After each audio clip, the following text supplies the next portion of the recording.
నమస్తే, welcome to Aadan. నేను మీ చైత్య. ఈరోజు మనతో పాటు దేవి ఉపాసకులు జ్యోతిషరత్న అవార్డు గ్రహీత వేలూరి రవికిరణ్ శర్మ గారు మనతో ఉన్నారు. ఆయనతో మాట్లాడదాం. నమస్కారం స్వామి. నమస్కారం స్వామి, మరి ఈరోజు పంచాంగం ఎలా ఉండబోతోంది? ఈ రోజున 21వ తేదీ శుక్రవారం. ఆ అమ్మవారి అనుగ్రహం అందరికీ కలగాలని అమ్మవారి యొక్క ధ్యాన శ్లోకంతో ప్రారంభం చేయడం జరుగుతోంది.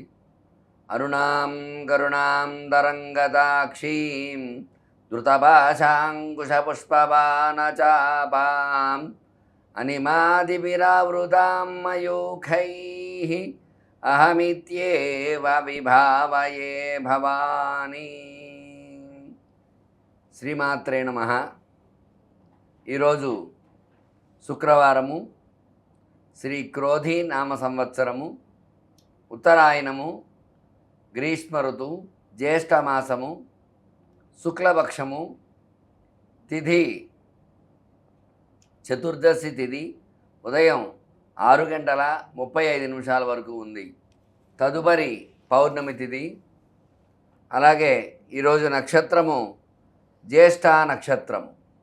జ్యేష్ఠ నక్షత్రం సాయంత్రం 6:22 వరకు ఉంది. అమృత ఘడియలు ఉదయం 9:15 నుంచి 10:56 వరకు ఉన్నాయి. వర్జము రాత్రి 2:27 నుంచి 4:15 వరకు ఉంది.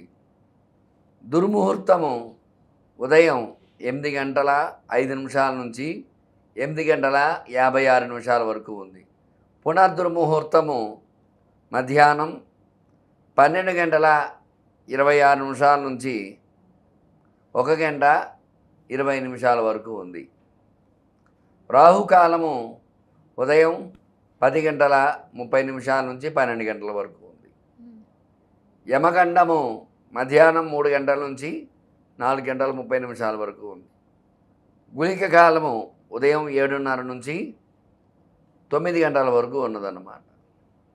ఈరోజు పౌర్ణమి, చతుర్దశి ప్రయుక్త పౌర్ణమి, రాత్రిగల పౌర్ణమి శుక్రవారం రావటం చాలా విశేషం. ఈ పౌర్ణమినే ఏరువాక పౌర్ణమి అని పిలుస్తారు. అంటే రైతులందరికీ కూడా పంటలు వేయడానికి వృషభాలు అంటే చక్కగా ఎద్దులకు అవన్నీ కూడా అలంకారం చేసి పూజ చేసి నాగలికి పూజ చేసి దుక్కి దున్నడం ఈ కార్యక్రమం అంతా కూడా చేస్తారు. అందువల్ల రైతులకి విశేషమైన పండుగ ఏరువాక పౌర్ణమి.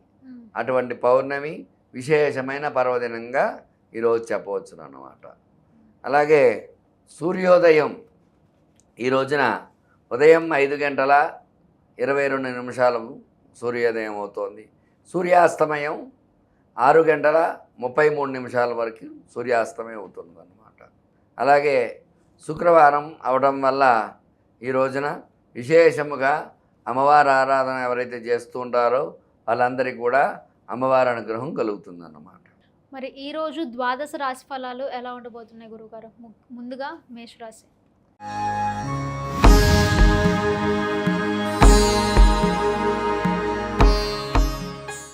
మేషరాశ్యాధిపతి కుజుడు. ఆయన జన్మంలో ఉండడం వల్ల కొంచెం ఇబ్బందులు వస్తూ ఉంటాయి. ఎందుకంటే జన్మకుజుడు దోషప్రదుడు. అలాగే భాగ్యంలో గురుడు ఉన్నాడు కాబట్టి గురుబలం చేకూరుతుంది ఈ రాశి వారికి. అంటే చదువులు, ఉద్యోగాలకు సంబంధించి అనుకూలతలు వస్తాయి. మిథునంలో రవి, బుధ, శుక్రుడు ఉన్నారు కాబట్టి తృతీయ స్థానం కూడా మంచి స్థానం కాబట్టి తృతీయ స్థానంలో శుభగ్రహాలు, రవి గ్రహాలకు అధిపతి రవి కూడా తృతీయంలో ఉండటం విశేష యోగదాయకంగా చెప్పవచ్చు.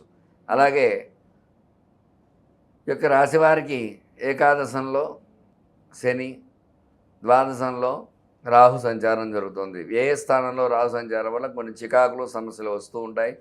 అట్లాగే ఈరోజు జ్యేష్ఠ నక్షత్రం కాబట్టి వృశ్చిక రాశిలో చంద్ర సంచారం, అంటే చంద్రుడు వృశ్చిక రాశిలో సంచారం చేస్తున్నారు. అందువల్ల లగ్నాతు మేషం లగాయదు, మేషం, వృషభం, మిథునం, కర్కాటకం, సింహం, కన్యా, తులా, వృశ్చికం. అష్టమ స్థానం చంద్రుడు కాబట్టి అష్టమ స్థానం మంచి స్థానం కాదు కాబట్టి అష్టమ స్థానంలో చంద్రుడు ఉన్నాడు కాబట్టి చంద్రబలం అది తక్కువగా ఉంటుంది. అయినప్పటికీ కూడా ఏరువాక పౌర్ణమి అవడం వల్ల ఈ రోజున ఈ విశేషముగా ఆంజనేయ దండకము చక్కగా చదువుకుని ఆంజనేయ స్వామికి వడమాల సమర్పించినట్లయితే ఈ రాశి వారికి అనుకూలతలు వస్తాయన్నమాట. మరి ఈరోజు వృషభ రాశి వారికి ఎలా ఉండబోతుంది గురువుగారు?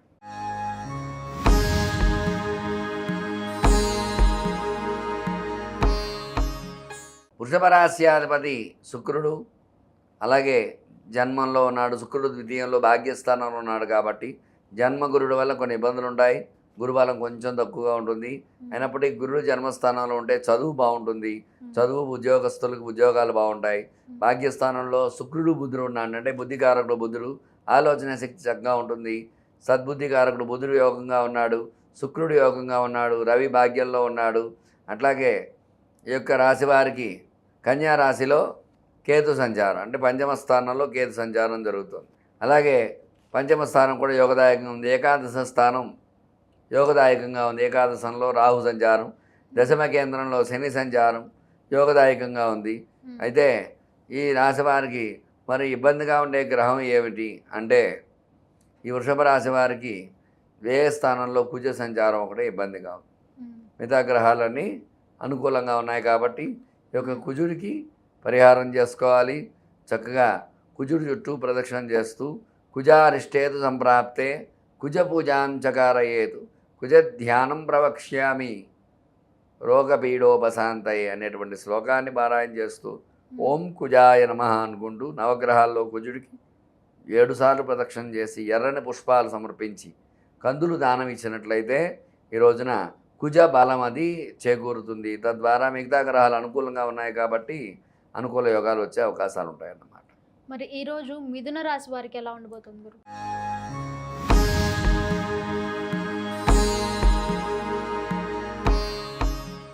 మిథున రాశి అధిపతి బుధుడు. మిథున రాశిలో జన్మస్థానంలో శుక్ర సంచారం, జన్మస్థానంలో బుధ రవి సంచారం వల్ల అనుకూలంగా ఉంటాయి. అయితే వ్యయ స్థానంలో గురుడు ఉన్నాడు కాబట్టి చదువుల రీత్యా ఉద్యోగ రీత్యా విదేశాలకు వెళ్ళి చదవాల్సిన వారు అలాంటి వాళ్ళందరూ కూడా ధనం అది ఎక్కువ ఖర్చు అవుతూ ఉంటుంది. అట్లాగే ఈ యొక్క ఏకాదశంలో కుజ సంచారం అనుకూలంగా ఉంటుంది. వ్యాపారం బాగుంటుంది, వివాహ ప్రయత్నాలు అనుకూలిస్తాయి. అట్లాగే సంతాన సంతాన విషయంలో విశేషమైన వార్తలు వెంట ఇట్లాంటివన్నీ జరుగుతూ ఉంటాయి. ఇంకా చెప్పాలనుకుంటే ఈ యొక్క అర్ధాష్టమ స్థానంలో కేతు సంచారం ఇబ్బందిగా ఉంది. అర్ధాష్టమంలో ఇవాళ కేతు జ్ఞానకారకుడు కాబట్టి ఆయన కొంచెం ఇబ్బందులు కలుగజేస్తూ ఉంటాడు. ఆయన కొంచెం ఇబ్బంది లేకుండా ఆయనకు అనుష్ఠానం చేసుకుని గణపతి అనుష్ఠాన దేవత, అందువల్ల ఆ గణపతి అర్చన గణపతి పూజ చేసుకుంటూ ఉంటే ఆ కేతు బలవతి చేకూరుతుంది. అట్లాగే ఈ యొక్క శని నవమ స్థానంలో ఉన్నాడు, దశమ స్థానంలో రాహు సంచారం అనుకూలంగా ఉంటుంది. అట్లాగే వృశ్చిక రాశి షష్ఠ స్థానంలో చంద్రుడు ఉన్నాడు, అందువల్ల చంద్రుడు కూడా అనుకూలంగా ఉండడం వల్ల మొత్తం మీద చూసుకున్నట్లయితే ఈ రాశి వారికి అర్ధాష్టమ కేతువు ఇబ్బందిగా ఉన్నాడు. అలాగే వ్యయ స్థానంలో గురు కేతువులు ఇబ్బందిగా ఉన్నారు కాబట్టి వీళ్ళు విశేషముగా గురుడికి అర్చన చేసుకోవాలి. ఓం గురవే నమః అనుకుంటూ గురుడు చుట్టూ 16 ప్రదక్షిణాలు చేయాలి. అలాగే దక్షిణామూర్తి స్తోత్రాన్ని చక్కగా ఆ రోజున విన్నట్టయితే ఆ గురు దక్షిణామూర్తి అనుగ్రహం వల్ల గురుబలం చేకూరుతుంది. అలాగే గణపతి స్వామికి అర్చన చేసినట్లయితే గరికతో గణపతి అనుగ్రహంతో విశేషమైన వార్తలు వినే అవకాశాలు వెలుకుంటాయి. మరి ఈరోజు కర్కాటక రాశి వారికి ఎలా ఉండబోతుంది గురుగారు?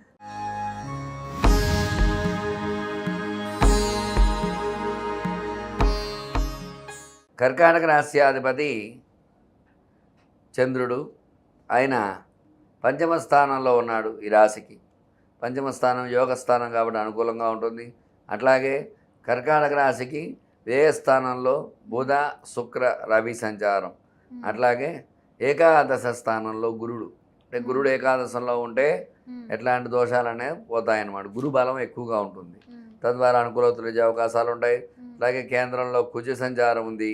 అట్లాగే అష్టమంలో కర్కాటక రాశికి శని సంచారం, అష్టమ శని వల్ల కొంచెం అనారోగ్య సమస్యలు వచ్చే అవకాశాలు ఉంటాయి.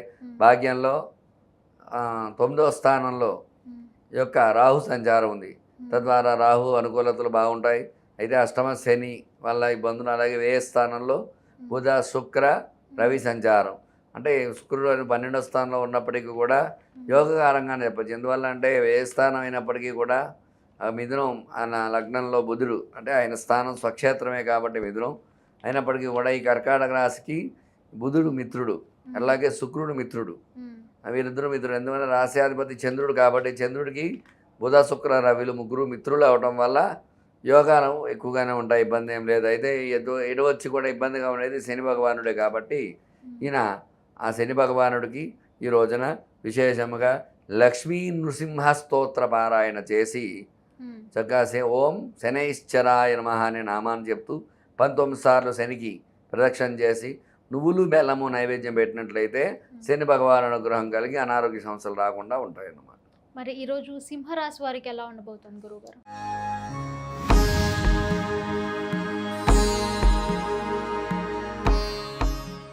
సింహరాశి అధిపతి రవి, ఆయన ఏకాదశంలో సంచారం వల్ల ఏకాదశార్కం రవి ఉంటే సకల దోషాలు పోతాయనే శాస్త్రం చెప్పబడింది కాబట్టి ఏకాదశంలో రవి సంచారం, బుధ సంచారం, శుక్ర సంచారం అనుకూల యోగాలు వస్తాయి.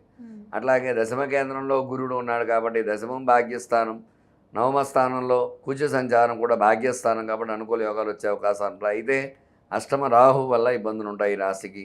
సప్తమంలో శని సంచారం యోగంగానే ఉంటుంది, ఎందుకంటే స్వక్షేత్రమే.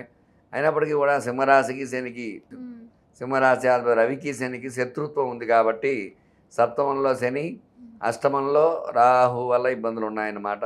భాగ్యస్థానంలో కేతు అనుకూలంగా ఉన్నాడు.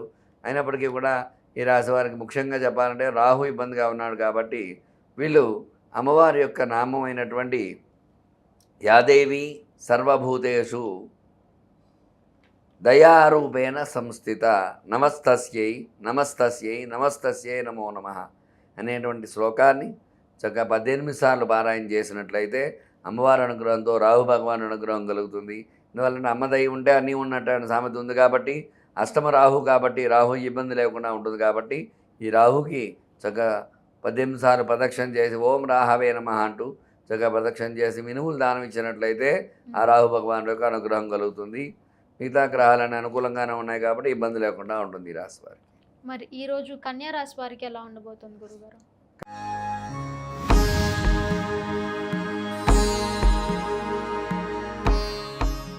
కన్యారాశికి స్వక్షేత్రంలో జన్మంలో కేతు వల్ల సర్పదోషం ఉంటుంది కాబట్టి కేతు పరిహారం చేసుకోవాలి. ఈయన కుజస్య కేతు అన్నారు కాబట్టి ఆ రోజున విశేషముగా ఆంజనేయ స్వామికి ఆంజనేయ భుజంగ స్తోత్ర పారాయణ చేసుకున్నట్లయితే ఆ కేతు యొక్క అనుగ్రహం కలుగుతుందన్నమాట. జన్మకేతు దోషం పోతుందన్నమాట. అట్లాగే సప్తమంలో రాహు సంచారం, షష్టం 6వ స్థానం శని సంచార యోగంగా ఉంటుంది. అట్లాగే అష్టమంలో కుజుడు ఉన్నాడు కాబట్టి కుజస్య కేతు అన్నారు కాబట్టి ఈ కుజుడికి కేతువుకి ఇద్దరికి కూడా ఈ ఆంజనేయ భుజంగ స్తోత్ర పారాయణ చేయడం ద్వారా దోష నివారణ అవుతూ ఉంటుంది. అట్లాగే భాగ్యంలో 9వ స్థానంలో గురుడు, 10వ స్థానంలో రవి, బుధ, శుక్ర సంచారం అనుకూలంగా ఉంటుంది. అట్లాగే తృతీయ స్థానంలో చంద్రుడు అనుకూలంగా ఉంటాడు. అయితే ఇబ్బందిగా ఉండే గ్రహాలు కుజ కేతువులే కాబట్టి ఓం కుజాయ నమః అంటూ 7 ప్రదక్షిణాలు చేయటము, ఓం కేతవే నమః అంటూ 7 ప్రదక్షిణాలు చేసి నవగ్రహాల చుట్టూ విశేషంగా కుజుడి కందులు, కేతువు కొలువలు దానం ఇచ్చినట్లయితే వీళ్ళిద్దరు అనుగ్రహం కలుగుతుంది.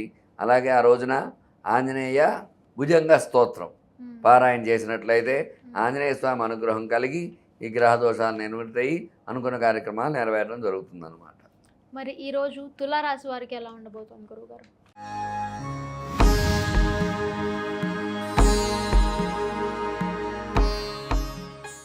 తులారాశి అధిపతి శుక్రుడు, తులారాశ్యాత్తు వ్యయ స్థానంలో కేతు ఉన్నాడు. అంటే సర్పదోషం 12వ స్థానం సర్పదోషం, అందువల్ల జన్మంలో ఉన్న 12వ స్థానంలో ఉన్న సర్పదోష కారకుడు కాబట్టి ఆ యొక్క 12వ స్థానంలో కేతు సంచారం ఇబ్బందిగా ఉంటుంది. అట్లాగే ఈ యొక్క తులారాశికి తులా వృశ్చికం భాగ్యంలో చంద్రుడు ఉన్నాడు ద్వితీయ స్థానం, అందువల్ల చంద్రబలం చేకూరే అవకాశాలు ఉంటాయి. అట్లాగే ఈ యొక్క తులారాశ్యాతు 5వ స్థానంలో శని సంచారము, 6వ స్థానంలో రాహు సంచారము, 7వ స్థానంలో కుజ సంచారము, అష్టమ గురుడు ఉన్నాడు. అష్టమ గురుడు వల్ల మాత్రం కొన్ని ఇబ్బందులు వచ్చే అవకాశాలు ఉన్నాయి. అట్లాగే ఈ గురు కేతువులు గురు చండాల యోగం అంటారు. గురు రాహులు కలిసిన గురు కేతువు కలిసిన, అందువల్ల ఈ యొక్క గురు దృష్టి ఆ యొక్క కన్య మీద పడుతోంది. ఆ కన్య మీద పడటం వల్ల కన్యా రాశిలో కేతు ఉన్నాడు కాబట్టి కేతు మీద పడటం వల్ల ఈ యొక్క గురు చండాల యోగం వచ్చే అవకాశం ఉంటుంది. కాబట్టి కొంచెం చదువు విషయంలో జాగ్రత్త వహించాలి, ఉద్యోగం విషయంలో జాగ్రత్త వహించాలి. ప్రమోషన్స్ అయ్యే అవకాశాలు తక్కువగా ఉంటాయి. ఈ రోజున గురుడికి, అష్టమ గురుడికి, అలాగే కేతువుకి, వ్యయ స్థానంలో కేతు ఉన్నాడు కాబట్టి కేతువుకి చక్కగా విశేషంగా పూజ చేసుకోవాలి. గురువారం నాడు విశేషముగా ఈ యొక్క దత్తాత్రేయ కవచాన్ని పారాయణ చేసి ఓం ద్రాం దత్తాత్రేయాయ నమః అనేటువంటి నామాన్ని 108 సార్లు జపం చేసి గురువారం గురుడైనటువంటి దత్తాత్రేయ స్వామిని కానీ సాయిబాబా వారిని కానీ దర్శనం చేసుకున్నట్టయితే గురుబలం చేకూరే అవకాశాలు ఉంటాయన్నమాట. మరి ఈరోజు వృశ్చిక రాశి వారికి ఎలా ఉండబోతుంది గురుగారు?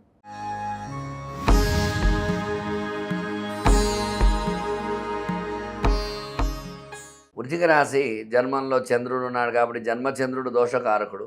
అందువల్ల జన్మస్థానాత్తు ఈ యొక్క వృశ్చిక రాశికి అర్ధాష్టమంలో శని సంచారం, శని యోగంగా లేడు. పంచమంలో రాహు అనుకూలంగా ఉన్నాడు, ఏకాదశంలో కేతు అనుకూలంగా ఉన్నాడు. అట్లాగే షష్ఠ స్థానంలో కుజుడు అనుకూలంగా ఉన్నారు, సప్తమంలో గురుడు ఉన్నాడు, అష్టమంలో బుధ రవి శుక్రులు ఉన్నారు. అయినప్పటికీ కూడా ఈ యొక్క మిథునం కొన్ని రాశులుగా అనుకూలతగా ఉంటాయి కాబట్టి ఈ యొక్క కుజుడు ఈ రాశ్యాధిపతి కుజుడికి మిత్రులే కాబట్టి అష్టమంలో బుధ రవి శుక్రుడు ఉన్నప్పటికీ కూడా అష్టమం దోషస్థానం అయినప్పటికీ కూడా ఇబ్బందులు అనేవి లేకుండా ఉంటాయి. అయితే ఈ యొక్క రాశికి జన్మచంద్రుడి వల్ల మనశ్శాంతి తక్కువగా ఉంటుంది ఈ రాశి వారికి. అదే కాకుండా కొంచెం వ్యాపార సమస్యలు వస్తుంటాయి, ఆరోగ్య సమస్యలు ఇలాంటివి వచ్చే అవకాశం. అర్ధాష్టమంలో శని వల్ల అనారోగ్య సమస్యలు వస్తాయి. ఆరోగ్యం విషయంలో తగు జాగ్రత్త వహించాలి. వీళ్ళు శనీశ్వరుడికి విశేషంగా ఓం శనయే నమః లేదా ఓం శనీశ్వరాయ నమః అనేటువంటి నామాన్ని 108 సార్లు పారాయణ చేయాలి. శనీశ్వరుడు చుట్టూ 19 ప్రదక్షిణాలు చేయాలి.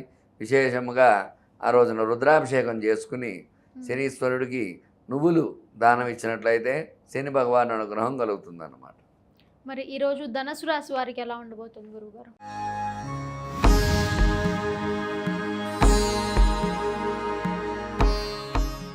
ధనురాశ్యాధిపతి గురుడు షష్ఠ స్థానంలో ఉన్నాడు, 6వ స్థానంలో అనుకూలంగానే ఉంటాడు. ఎందువల్ల అంటే వృషభ స్థానం భాగ్యస్థానంలో కుజుడు ఉన్నాడు. అయితే 6వ స్థానం కాబట్టి కొన్ని కార్యక్రమాలకి 6వ స్థానం అనుకూలతలు ఇస్తాయి, కొన్ని ప్రతికూలత అవకాశాలు ఉంటాయి.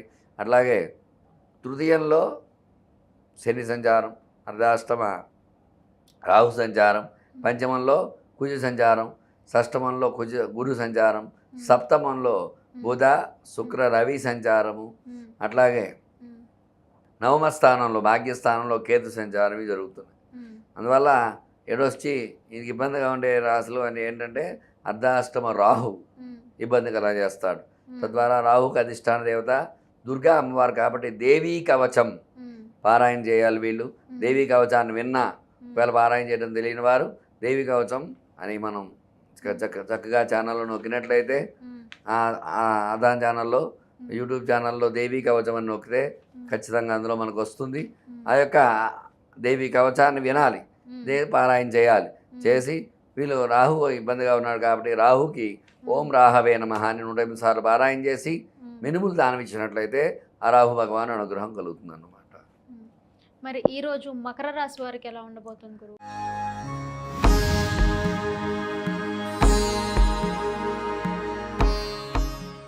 మకర రాశి అధిపతి శని భాగ్యస్థానంలో ఉన్నాడు కాబట్టి శని భగవాన్ అనుగ్రహం, రాహు అనుగ్రహం ఉంటుంది తృతీయంలో. అలాగే అర్ధాష్టమ కుజుడు ఉన్నాడు, దానివల్ల ఇబ్బందులు ఉంటాయి. పంచమంలో గురుడు అనుకూలంగా ఉన్నాడు, షష్టమంలో బుధ శుక్ర రవిలు అనుకూలంగా ఉన్నారు. అయితే ఈ యొక్క అష్టమంలో కేతు, భాగ్యంలో కేతు, 9వ స్థానంలో కేతు ఉన్నాడు. అందువల్ల భాగ్యస్థానంలో కేతు అనుకూలంగా ఉంటాడు. అట్లాగే ఈ యొక్క రాశికి చంద్రుడు ఏకాదశంలో ఉన్నాడు. మకరానికి ఏకాదశంలో చంద్రుడు ఉన్నాడు కాబట్టి ఏకాదశం చంద్రబలం చేకూరుతుంది. ఆ మొత్తం మీద చూసుకున్నట్లయితే ఈ రాశికి అనుకూలతలు ఎక్కువగానే ఉన్నాయి, ఇబ్బందులు ఏం లేకుండా ఉంటాయి. అయితే అర్ధాష్టమ కుజుడు వల్ల కొన్ని ఇబ్బందులు కలుగుతూ ఉంటాయి. వీళ్ళు విశేషంగా ఆంజనేయ స్వామి నవరత్నమాల స్తోత్రం అని ఉంది, ఆ నవరత్నమాల స్తోత్రాన్ని పఠించినట్లయితే ఆంజనేయ స్వామి అనుగ్రహం కలుగుతుంది.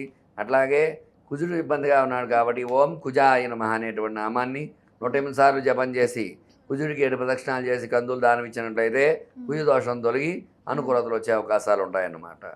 మరి ఈరోజు కుంభరాశి వారికి ఎలా ఉండబోతుంది గురువుగారు?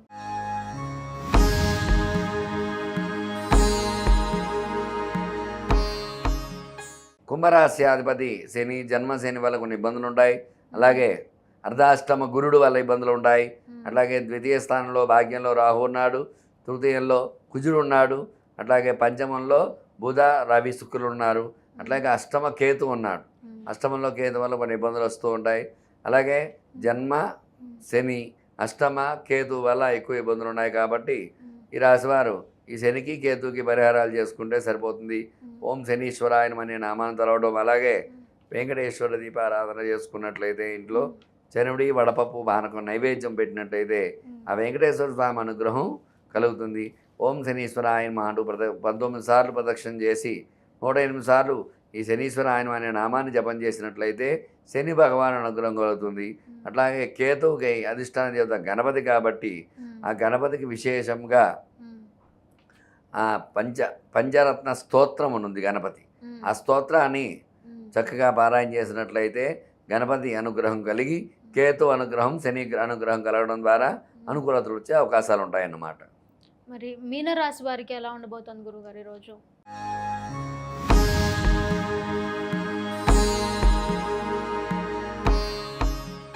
మీనరాశి వారికి మీనరాశి అధిపతి గురుడు, గురు బలం చేకూరుతుంది. జన్మంలో రాహు ఉన్నాడు కాబట్టి జన్మ రాహు సర్పదోషకారకుడు, అందువల్ల రాహు అనుకూలత తక్కువగా ఉంటుంది. భాగ్యంలో కుజుడు ఉన్నాడు, తృతీయంలో గురుడు ఉన్నాడు, అర్ధాష్టమంలో బుధ రవి శుక్రులు ఉన్నారు.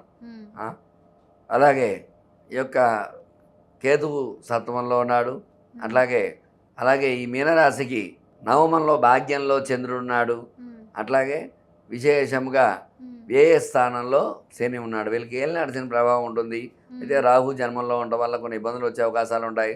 రాహుకి అధిష్టాన దేవత దుర్గా అమ్మవారు కాబట్టి కొన్ని దుర్గా అమ్మవారికి ఇష్టమైనటువంటి దుర్గా సూక్తం దాన్ని చక్కగా విన్నట్లయితే ఈ రాశి వారికి దుర్గాదేవత అనుగ్రహం కలుగుతుంది. తద్వారా అనుకూల యోగాలు వచ్చే అవకాశాలు ఉంటాయి. మీనరాశి అధిపతి గురుడు తృతీయంలో ఉన్నాడు, అనుకూలంగా ఉన్నాడు. అర్ధాష్టమ శుక్రుడు ఉండటం వల్ల బుధుడు స్వక్షేత్రమే కాబట్టి ఇబ్బంది ఉండదు. రవి అనుకూలంగానే ఉన్నాడు.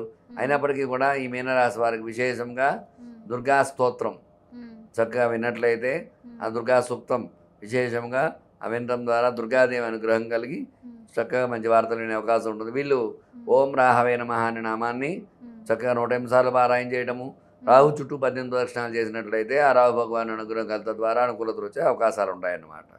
ఈ రోజున విశేషంగా అశ్విని నక్షత్రము, భరణి నక్షత్రము, రోహిణి నక్షత్రము, ఆర్ద్ర నక్షత్రము, పుష్యమి నక్షత్రము, మఖా నక్షత్రము, పుబ్బా నక్షత్రము, హస్తా నక్షత్రము, స్వాతి నక్షత్రము, అనురాధ నక్షత్రము, మూలా నక్షత్రము, పూర్వాషాఢ నక్షత్రము, శ్రవణ నక్షత్రము, శతభిషన్ నక్షత్రము, ఉత్తరాభాద్ర నక్షత్రాలన్నీ యోగ నక్షత్రాలు. వీళ్ళందరికీ కూడా తారాబలాలు అవి బాగున్నాయి. తద్వారా అనుకూలతలు వచ్చే అవకాశాలు ఉంటాయి. అంటే తారాబలం చూసుకుని కానీ మనం ఏది ముందుకు వెళ్ళలేం. అందువల్ల ఈ తారలు ఈ నక్షత్రం కలిగిన వారందరికీ యోగాలు అవి యోగకారకుడుగా ఉంటాడు. అట్లాగే ప్రతికూల నక్షత్రాలు కృత్తిక, మృగశిర, పునర్వసు, ఆశ్లేష, ఉత్తర, చిత్త, విశాఖ, జ్యేష్ఠ, ఉత్తరాషాఢ, ధనిష్ట, పూర్వాభాద్ర, రేవతి నక్షత్రాల వారు ఏ పని కూడా చేయకూడదు. వాళ్ళకి ప్రతికూల నక్షత్రాలు. ఒకవేళ వీళ్ళు చెయ్యాలి మాకు ఇవాళ ఇబ్బందిగా ఉంది అనుకుంటే తార చూసుకుని తారకి దానంలో ఉంటాయి. దానాన్ని ఇచ్చినట్లయితే, ఎందువల్ల అంటే ఒక్కొక్క రాజుకి ఒక్కొక్క దానం అనేది ఉంటుంది. తారలు మనకి 9 నక్షత్రాలు అలాగే ఉన్నారు, 9 తారలు ఉంటాయి. కాబట్టి తారాలు తెలుసుకోవటం, తారాబలం, జన్మతార, సంపత్తార, విపత్తార, క్షేమతార, ప్రత్యక్తార, సాధన తార, నైదన తార, మిత్రతార, పరమమైత్రతార అనేటువంటి 9 తారలు ఉన్నాయి. కాబట్టి ఈ 9 తారలో నక్షత్రాన్ని బట్టి ఏ తారా బలం అయితే దోష పరిహారం చేసుకున్నట్లయితే ఈ ప్రతికూల నక్షత్రాల వారు కూడా యోగాలు వచ్చే అవకాశాలు ఉంటాయన్నమాట. ద్వాదశ రాశుల గురించి చాలా చక్కగా చెప్పారు గురువుగారు. చూశారు కదా ఈరోజు ద్వాదశ రాశులు ఎలా ఉండబోతున్నాయో. మరి గురువుగారు చెప్పినటువంటి నియమాలన్నీ పాటించి దైవానుగ్రహం పొందండి. నమస్కారం.